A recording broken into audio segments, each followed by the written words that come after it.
ఖర్చు చేస్తుంది అన్న నమ్మకంతో ఆయన ముందుకు వెళ్ళటం, అది నిజంగా 100% మన మహిళలు కూడా సద్వినియోగం చేసుకోవడం మనం కళ్ళారా చూసాం. అలాగే రాజకీయంగా చూస్తే 50% నామినేటెడ్ పోస్టులు మహిళలకు ఇవ్వటం జరిగింది.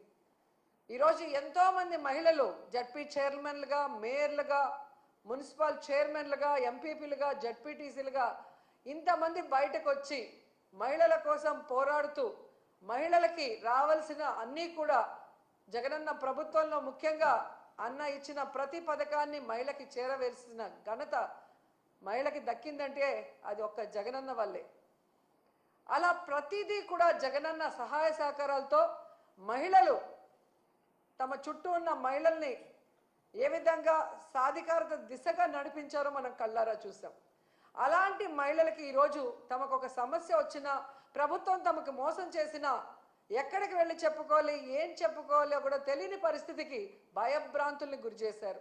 ఎవరైనా కూటమి ప్రభుత్వం చేసిన తప్పుల్ని, మోసాల్ని ఎత్తి చూపిస్తే ఇమీడియట్గా వాళ్ళ మీద ఫేక్ కేసులు పెట్టి ఏ విధంగా పోలీసు వ్యవస్థని ఉపయోగించుకొని మహిళల్ని జైల్లో పెట్టిస్తున్నారు, నాయకుల్ని జైల్లో పెట్టిస్తున్నారో మనం కళ్ళారా చూస్తున్నాం.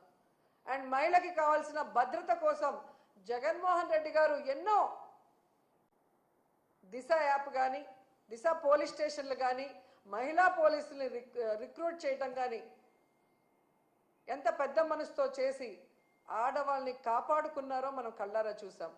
కానీ అదే కూటమి ప్రభుత్వం అధికారంలోకి వచ్చాక దిశ యాప్ని కానీ, దిశ పోలీస్ స్టేషన్లు కానీ, మహిళా భద్రతకు సంబంధించిన ప్రతి దాన్ని ఎలా నిర్వీర్యం చేశారో మనం కళ్ళారా చూసాం.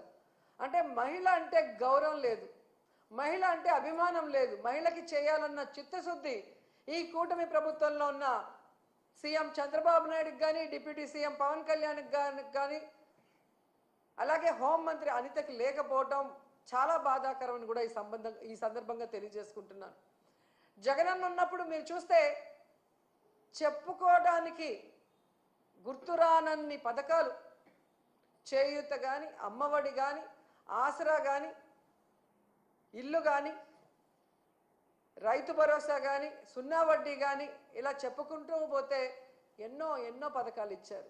కానీ చంద్రబాబు నాయుడు వచ్చిన తర్వాత ఆయన ఇస్తున్న పథకాలు ఏంటి అంటే చంద్రన్న పగ, చంద్రన్న దగ, చంద్రన్న నిత్యావసర వస్తువుల ధరల బగబగ, అలాగే జగనన్న మోసం, చంద్రన్న మోసం, చంద్రన్న తల్లికి పంగనామం, అలాగే చంద్రన్న నిరుద్యోగులకు వెన్నుపోటు, ఇలాంటి పథకాలు తప్ప చంద్రబాబు నాయుడు చెప్పిన ఒక పథకాన్నైనా ఈరోజు ప్రజలకు ఇచ్చారని నేను అడుగుతున్నా. నవమాసాల్లో నవ మోసాల్ని నారావారు తీసుకొచ్చి ఈరోజు ప్రజలకు అందిస్తున్నారు. మహిళలు ఈరోజు అంతర్జాతీయ మహిళా దినోత్సవ సందర్భంగా ఎక్కడ నలుగురు కలిసినా ఈ కూటమి